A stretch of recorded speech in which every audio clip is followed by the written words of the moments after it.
야곱이 바로 왕에게 그런 얘기를 했습니다. 내 인생이 130년의 세월이었는데 이 130년의 세월이 나그네와 같았다라고 그렇게 얘기합니다.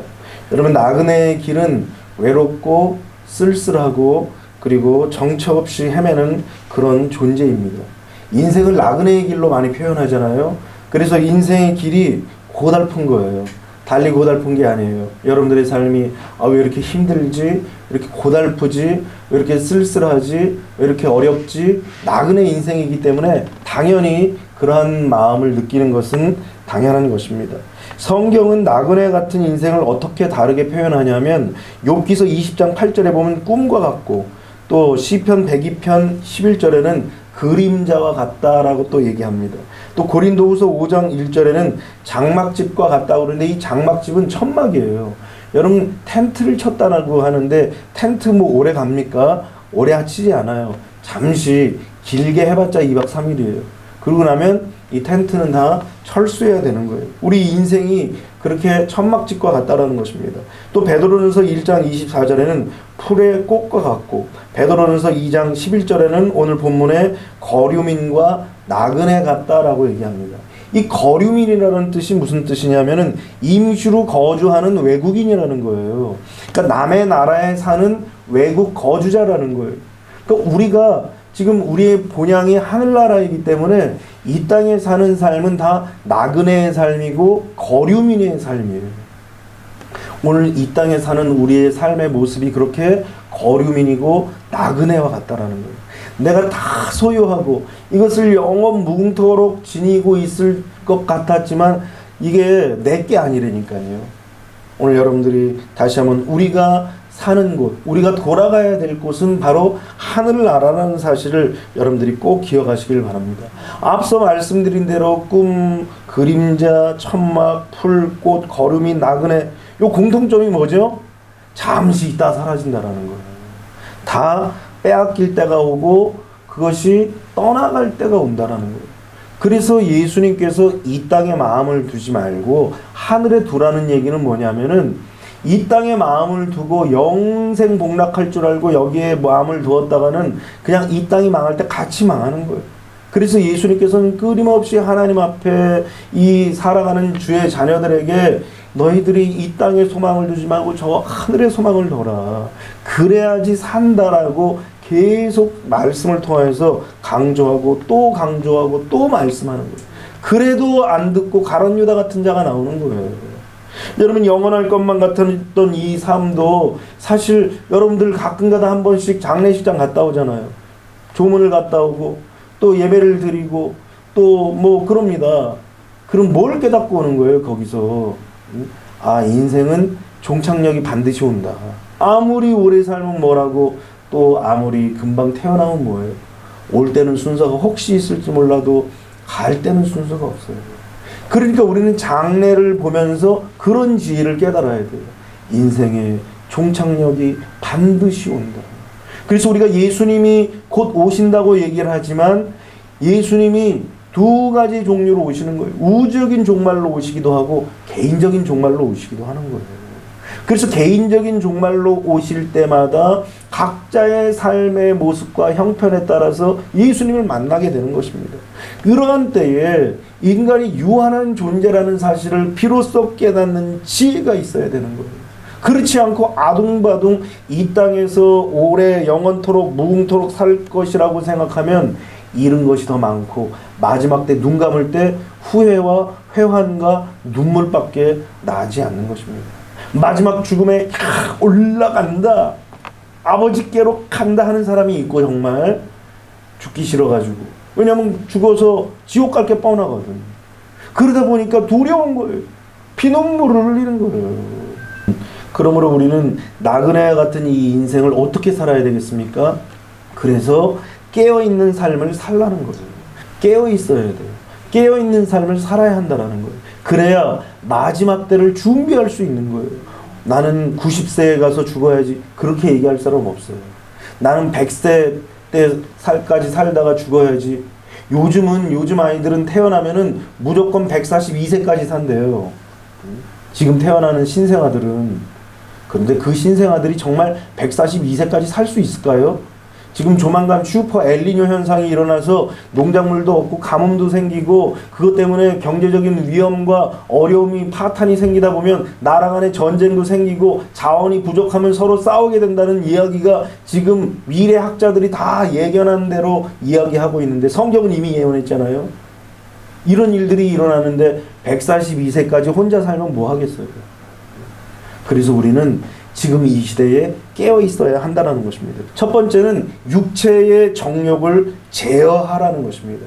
왜 육체의 정욕을 제어해야 되느냐? 우리 영혼이 하나님께 구원받는 것을 방해하는 것이 육체의 정욕이에요. 육체의 정욕은 우리가 하나님 앞에 구원받는 것을 절대적으로 막아요. 왜냐하면 육체로 살아간다는 것은 하나님과는 정반대의 삶을 사는 거예요. 내 육체가 원하고 육체가 이끄는 삶을 산다라는 거예요. 성경에 그런 말씀이 있잖아요. 술 취하지 말라 이는 방탕한 것이 성령의 충만을 받으라고 그랬어요.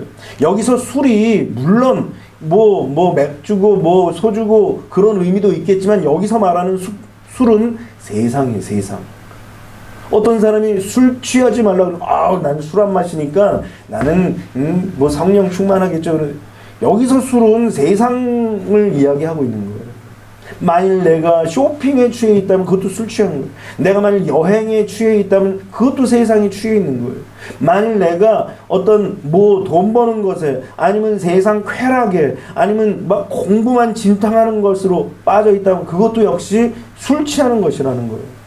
세상에 빠져서 예수 그리스도를 만나지 못하게 하는 모든 것들이 다 술 취하는 것이라는 거예요. 그래서 성경은 술 취하는 대신 세상에 취하는 대신 성령에 취하라고 성령의 인도하심을 받으라고 우리에게 말씀하고 있는 것입니다. 왜냐하면 이 술 취하게 되면 구원에 방해가 되기 때문인 것입니다. 하나님을 떠나는 거예요. 여러분 세상에는 세 종류의 사람이 있습니다. 세상에는 그리스도인과 또 무늬만 그리스도인과 그리고 자연인이 있어요. 믿지 않는 자들이 있다라는 것입니다. 다른 말로 말하면 성령의 사람과 육신에 속한 사람과 그리고 자연인이에요. 이 자연인은 불신자예요. 예수님을 알지 못하는 사람인 것입니다. 또 육신에 속한 사람은 예수님을 영접하기는 하긴 했는데 예수님이 주인이 아니야. 예수님을 그냥 분위기 때문에 고백하고 믿기는 한다고 하긴 했는데 아직 믿지를 못하는 거예요. 믿는다라는 것은 뭐예요? 나를 버리고 나를 내려놓고 그 마음의 왕자에 예수님을 앉히는 거예요. 나를 포기하고 나를 내려놓고 주님을 따라가는 거예요. 주인으로서. 이제는 주인이 바뀌었어요. 내가 주인이었는데 이제 예수님이 주인이에요. 그런데 육신에 속한 사람은 어떻습니까? 아직 내가 주인이에요. 예수님도 예수님 지금은 내가 당신이 필요하네요. 내가 모자르니까 지금 와주세요. 그러다가 뭐가 딱 채워지면 아유 좀 이따 봅시다. 좀 어려워지면 봅시다. 그러니까 예수님이 또 어렵게 하는 거예요. 그래야 하나님 앞에 나오니까. 그래야 주님 앞에 의지하고 기도라도 하니까 하나님의 자녀 삼아 주시기 위해서 또 어렵게 하는 거예요. 이런 것들이 반복되다 보니 육신에 속한 삶을 살게 되는 거예요. 이런 삶은 적당히 타협하며 살아갑니다. 세상과 쩍하여서 신앙의 기준이 자신이 되어서 내게 유익이 주어지면 그 유익을 따라가는 신앙을 살아가는 거예요. 그러니까 이것이 타협하는 삶이 될 수밖에 없는 것입니다. 이 신앙은 여차하면은 배교할 위험성이 아주 높아요. 시험이 오고 환란이 오고 유혹이 오고 세상에 타협이 오면 이 신앙을 내려놓을 가능성이 너무나 많다라는 거예요. 육신의 정욕을 제어할 수 있는 능력이 사라진 상태가 바로 육신에 속한 사람이라는 것입니다.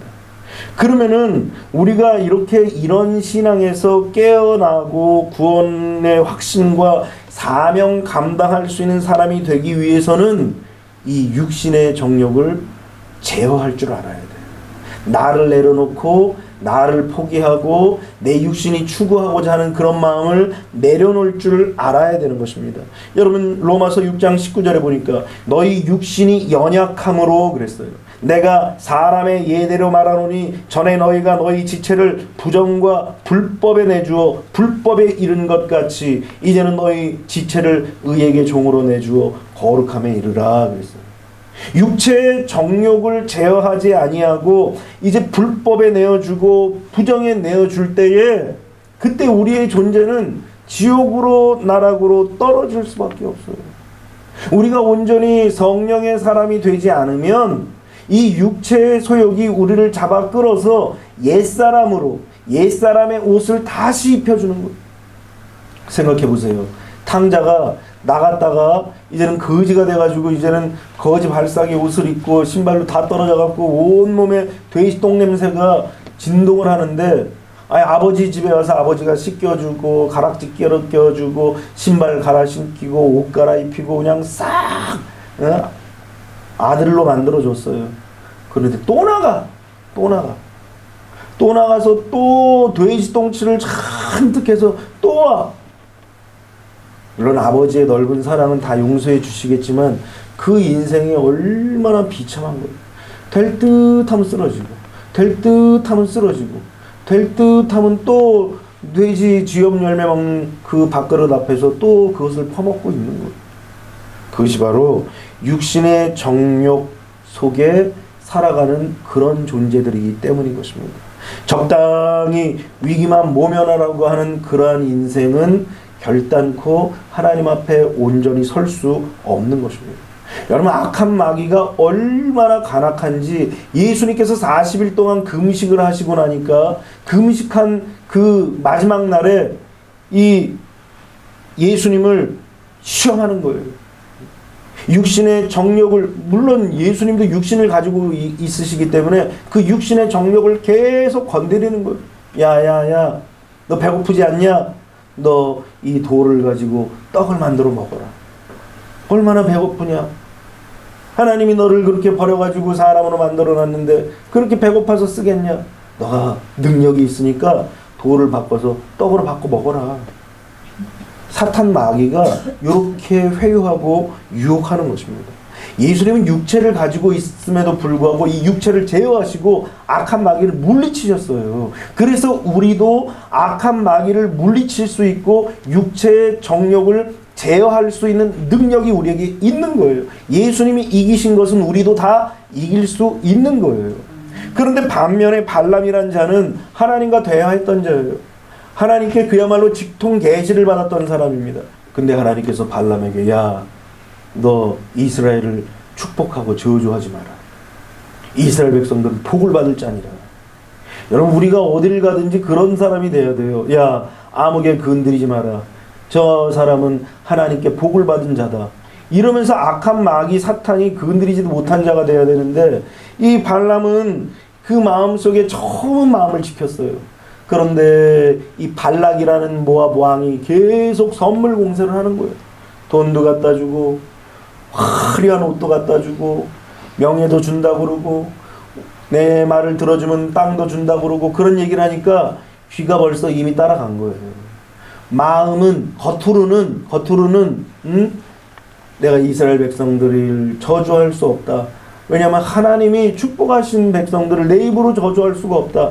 그렇게 입술은 얘기할지 몰라도 속은 이미 아우 저것들을 저주해야 내가 복을 받는데, 아우 내가 저것들을 저주해야지 내가 돈도 부자가 되는데, 아우 내가 저것들을 저주해야지 내가 명예도 좀 올라가는데, 이런 마음이 이미 들어온 거예요. 그러니까 결국은 나중에 하나님 앞에 배교하고 명령을 불순종하게 되는 거예요. 그러니까 우리의 육체의 정욕이 그냥 두지를 않는다니까요. 여러분, 가룟 유다 보십시오. 예수님 앞에 3년 동안 말씀을 그야말로 들었던 자예요. 하나님으로부터 성경 공부했던 자예요. 그런데 그 마음속에 사단이 싹 들어가니까 육체를 제어할 수 있는 능력이 없어요. 어떻게 스승을 30냥에 은 30냥에 팔아먹을 수가 있어요. 말도 안 되는 짓을 사탄 마귀가 그 육체를 그 마음에 싹 들어가니까 육체가 제어하지를 못하는 거예요. 그리고 지 멋대로 지 마음대로 예수님을 팔아먹는 거예요. 그러니까 우리가 깨어 있어야, 영적으로 깨어 있어 기도해야 우리가 육체를 제어하죠. 한순간도 잠을 자는 순간 육체를 제어할 수 없는 그야말로 저주구덩이에 던져질 수밖에 없는 그런 상황에 펼쳐질 수밖에 없다는 거예요. 그래서 우리가 깨어있는 삶을 살려면 우리 속에서 스물스물 올라오는 육체의 정욕을 제어할 줄 알아야 돼요. 육체의 정욕을 제어하려면 그러면은 어떻게 해야 돼요? 뭘 알아야죠. 육체의 소욕이 뭐고 성령의 소욕이 뭔지를 알아야죠. 그것이 뭐예요?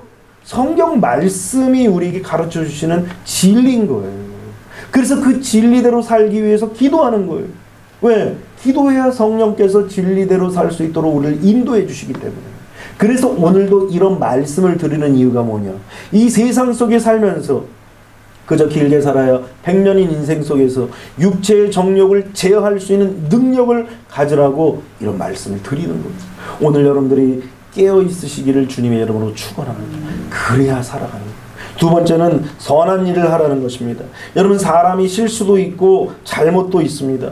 여러분, 크고 작은 죄를 하나님께 회개하면 하나님은 널리 우리의 죄를 다 씻어주시고 용서해 주신다고 그랬어요. 얼마나 은혜고 얼마나 행복이에요. 우리가 구원받을 수 있는 유일한 길은 예수님 앞에 다 고백하고 사죄하고 자백하는 거예요. 아까 우리 찬송도 드렸잖아요. 자백하는 믿음 주소서. 왜 자백하는 믿음이 필요하냐? 주님 앞에 모든 죄를 낱낱이 다 주님 앞에 자백해야 구원을 받고 용서를 받는데, 이 자백할 수 있는 믿음이 우리 안에 안 오면 뭐 그런 죄 고백했다고 사함 받으면 다 죄 사함 받게, 이렇게 얘기하는 거예요. 예전에도 엘리베이터 타고 올라오면서 어떤 할머니에게 예수님 믿으세요. 예수님 믿으면 모든 죄에서 사함을 얻고 구원받습니다. 그러니까 한다는 말이, 에이 여보시오, 고백한다고 그냥 죄에 회개한다고 구원받으면 뭐 다 구원받게, 회개하면 다 구원받죠. 그러는데 믿지 않는 거예요. 왜냐면 상식적으로 잘못했습니다 그런다고 구원받으면 다 구원받는다고 정말 다 구원받아요. 근데 문제는 뭐예요? 자백하는 믿음이 안 오는 거예요. 회개를 해야 말이지. 믿는다고 하는 사람도 마찬가지예요. 아유, 이런 것까지 죄 사함 고백을 한다고 자백을 한다고 씻어주시겠어? 아니면 이런 더러운 죄도 씻어준다고 회개한다고 하나님이 씻어주시겠어? 이런 믿음을 갖고 있는 사람들이 너무 많은 거예요. 여러분, 우리는 자백하는 믿음을 가져야 돼요. 여러분, 죄는 경중에 상관없이 죄가 있으면 다 지옥 가는 거예요. 구원 못 받아요.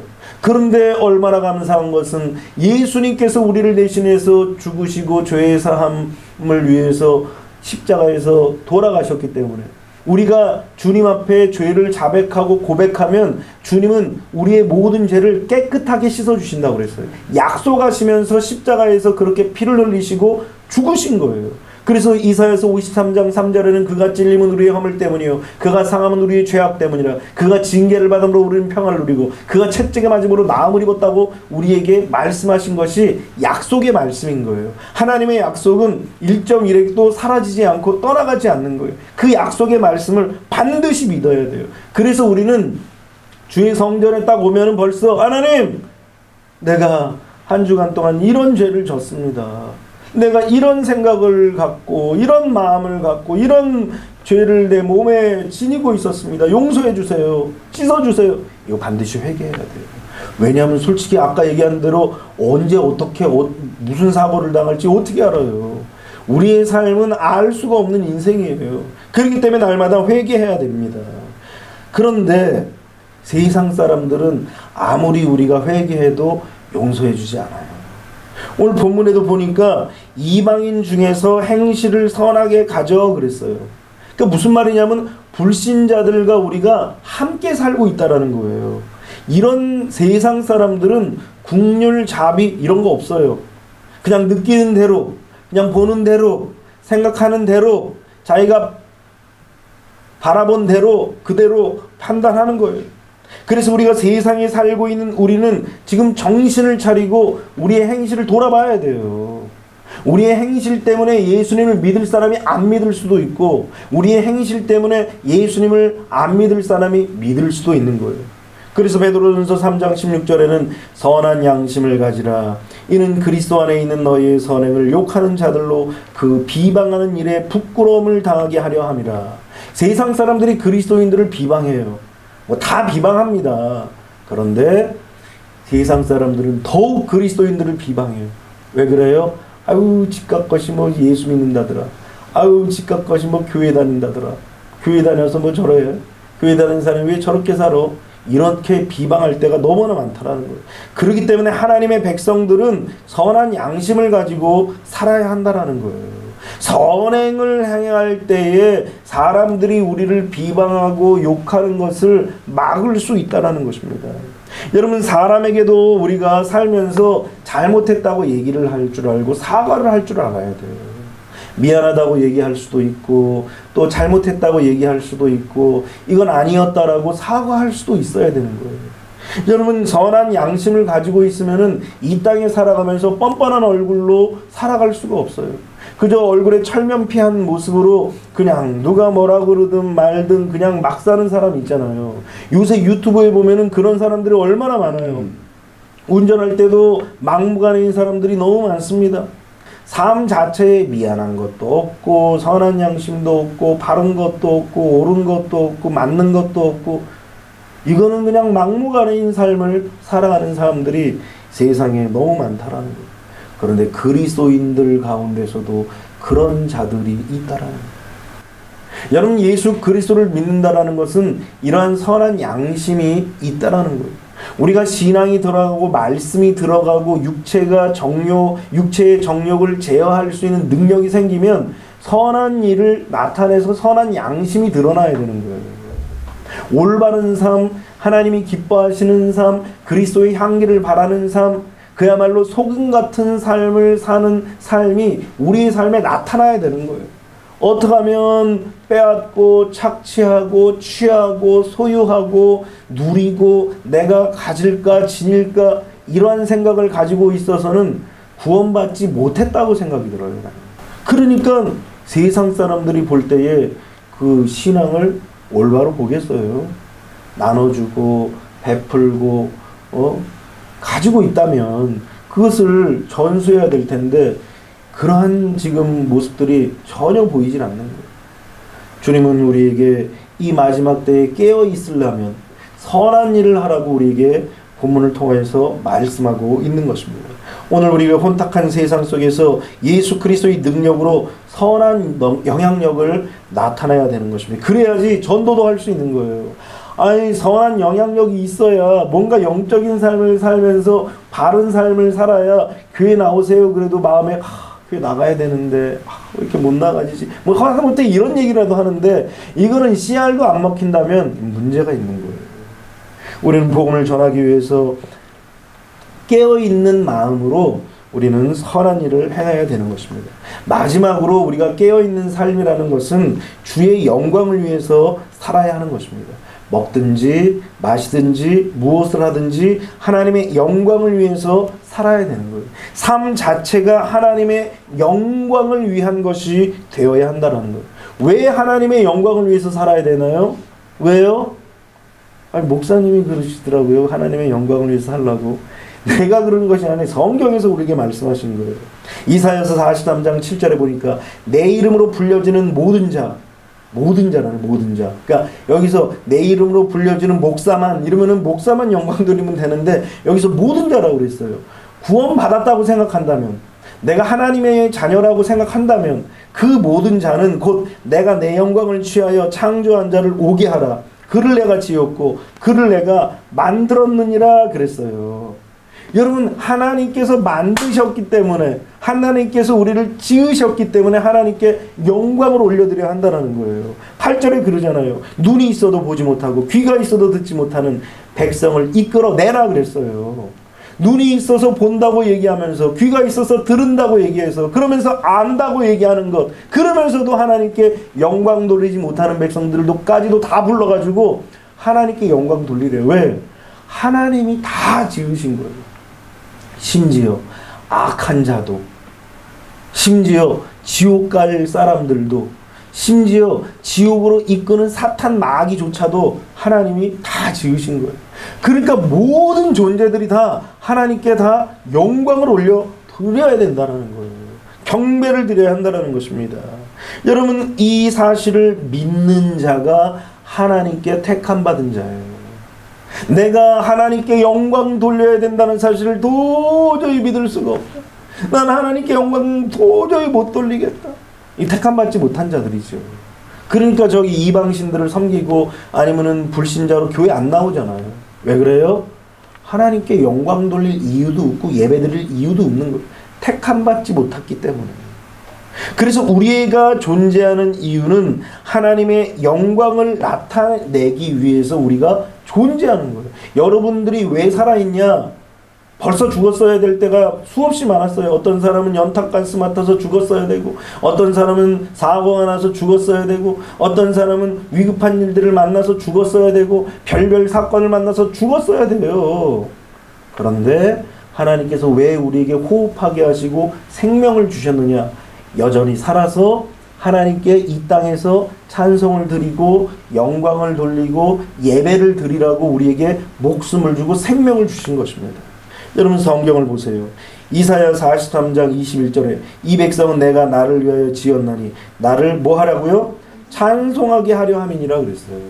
찬송하도록, 찬송하라고, 찬송 부르는 목적을 가지고 우리를 지으시고 이 땅에서 생명을 주고 호흡을 주셨다라는 것입니다. 우리가 지은 목적에 대해서 다시 한번 이렇게 선포하고 공포하는 거예요. 깨달으라고, 그렇게 살라고. 그것이 우리의 존재에 맞는 삶이라고. 우리는 늘 그렇게 말하잖아요. 나의 삶에 맞춰. 내가 주어진 대로 살아. 내 생긴 대로 살아. 내 삶대로 살아. 네 생긴 대로 살아. 우리 생긴 대로, 우리 주어진 삶대로, 우리에게 맡겨진 맞는 삶이 뭐냐?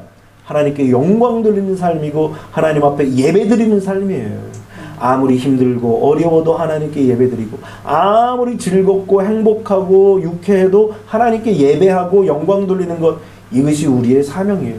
내가 그거 안 하겠다 얘기하는 순간, 그래 안 할래? 나 안 하고 싶니? 그래 그만해라. 그 순간 우리의 생명은 끝나는 거예요. 그러니까 절대로 우리의 생각과 말과 또 마음속에 내가 하나님을 예배하거나 영광 돌리는 일을 그만해야지, 이러는 순간 우리의 삶의 의미와 목적과 존재 이유가 사라지는 거예요. 그러니까 이런 비밀을 듣는데 얼마나 감사해요. 내가 실수라도 예배 드려서 뭐해, 하나님께 영광 돌리는 게 뭘 중요해, 내가 사는 게 중요하지, 이런 입술로 고백하는 순간 우리의 생명이 다 단축되는 거예요. 하나님이 그래 알았다, 잘 들었다, 내가 네 말을, 요거를 깨닫고 회개하게 하는 것이 설교인 거예요. 여러분들이 혹여라도 입술로 범죄하고 마음으로 범죄했다면 이게 다 씻어야 돼요. 하나님이 어느 순간 우리에게 사인을 줘요. 내 이제 데려간다. 부자에게도, 성경에 보면 부자에게도 그러잖아요. 내가 여러 해 쓸 것, 내가 이제는 평생 먹을 거 다 벌어놨으니까 이제부터 놀자, 이제부터 파티다. 그런데 하나님께서 말씀하시는 거야. 야, 내가 이 밤에 너의 생명을 데려갈 텐데 이 재물이 누가 것이 될 거냐. 그리고 사인을 주고 경고를 주시는 거예요. 오늘도 이 말씀을 통해서 우리에게 경고를 주시는 거예요. 내가 하나님께 영광을 돌려야 되고 경배를 드리고 예배를 드려야 되는데 그런 삶을 살지 못할 때 하나님은 우리에게 경고하시는 것입니다. 성경이 이렇게 말씀하시는 거예요. 세상의 창조에 대해서 말씀하시고, 그리고 하나님이 세상을 창조하시면서 다 디자인을 해 놓으셨는데 그 속에 내가 있는 거예요. 하나님이 다 디자인해 놓으시고 계획해 놓으신 그 계획 안에, 그 프로젝트 안에 나 한 사람이 거기 들어가 있는 것입니다. 그래서 그 속에서 내가 누구인지, 또 내가 어떻게 살아야 되는지, 그리고 그렇게 산 결과 내가 어떻게 될 것인지를 말씀을 통해서 이미 우리에게 다 가르쳐 주신 거예요. 이것을 말씀을 통해서 깨닫는 자는 비로소 하나님을 만나게 되고, 그리고 하나님을 만나니까 자신을 발견하는 거예요. 나를 발견하게 되니까 어떻게 살아야 될지를 알고, 그리고 종국에 가서는 어떻게 될지를 비로소 아는 거예요. 얼마나 행복해요. 믿지 않는 사람들은 그냥 막연하게 꿈을 가져요. 막연하게 꿈을 갖는 거를 뭐라고 그러죠? 한자로 두 글자가 있죠. 몽상. 몽상이란 말은 별로 그렇게 좋은 말은 아니에요. 그냥 꿈만 꾸는 거예요. 그냥 세상에서 제일 비참한 사람이 꿈이 없는 사람이라고 그러잖아요. 그래도 더 비참한 사람이 있대요. 꿈만 꾸는데요. 꿈은 그냥 세상을 다 얻었어. 근데 아무것도 하지 않는 거예요. 여러분, 하나님을 만나지 못한 인생은 꿈은 꾸는데 아무것도 하지 않는 인생이래요. 그렇기 때문에 우리는 이것을 깨닫는 자들이 택함받은 자들이에요. 이것을 깨닫고 삶의 이유와 존재의 목적을 아는 자들이 비로소 하나님의 말씀대로 살고 하나님께 영광도 돌리고 그리고 천국을 상속받는 그런 축복자가 되는 것입니다. 오늘 여러분들이 다 천국을 상속받는 축복자가 되시기를 주님의 이름으로 축원합니다. 그러기 위해서는 하나님께 영광 돌려야 돼요. 우리는 죄 많은 세대에 심판할 수밖에 없는 그런 시대에 노아를 부르시는 것을 알 수 있습니다. 또 심지어는 죄의 발상제와 같은 그런 갈대아 우르에서 하나님께서 우상 숭배자였던 아브라함을 불러 하나님의 자녀를 삼은 것을 우리는 알고 있습니다. 사명을 잃어버리고 자신의 존재를 상실한 그 모세를 다시 불러내서 사명을 깨우쳐 주시고 그리고 하나님의 약속의 말씀을 깨우쳐서 백성들을 구원하도록 모세를 부르신 것을 우린 또한 알고 있습니다. 또 하나님의 뜻을 이루고 하나님께 영광 돌리는 삶을 살라고 다윗을 부르셨어요. 하나님은 이렇게 택한 자들을 통하여서 하나님께 영광 돌리게 하신 거예요. 택함 받지 않은 자들에게는 영광 돌리기를 원하지만 안 돌려도 상관하지 않으셔요. 오직 택함 받은 자들만 그들에게 영광 돌리라고 말씀하시는 거예요. 그 가운데에서 하나님께서 우리를 부르셨다라는 거예요. 영광 돌리라고. 그러니까 이게 영광스러운 일이에요? 힘든 일이에요? 영광스러운 일인 거예요. 우리가 그렇게 하나님 앞에 복을 받기 위해서 택함 받았다는 사실이기 때문에 얼마나 영광스러운 일입니까?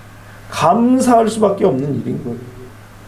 그리고 하나님께서는 그 택한 자들을 부르시기 위해서 데리러 직접 오시겠다라는 거예요. 이 얼마나 영광스러운 일입니까? 그러니까 우리는 하나님께 영광 돌리는 삶을 살면서 깨어 있어야 돼요.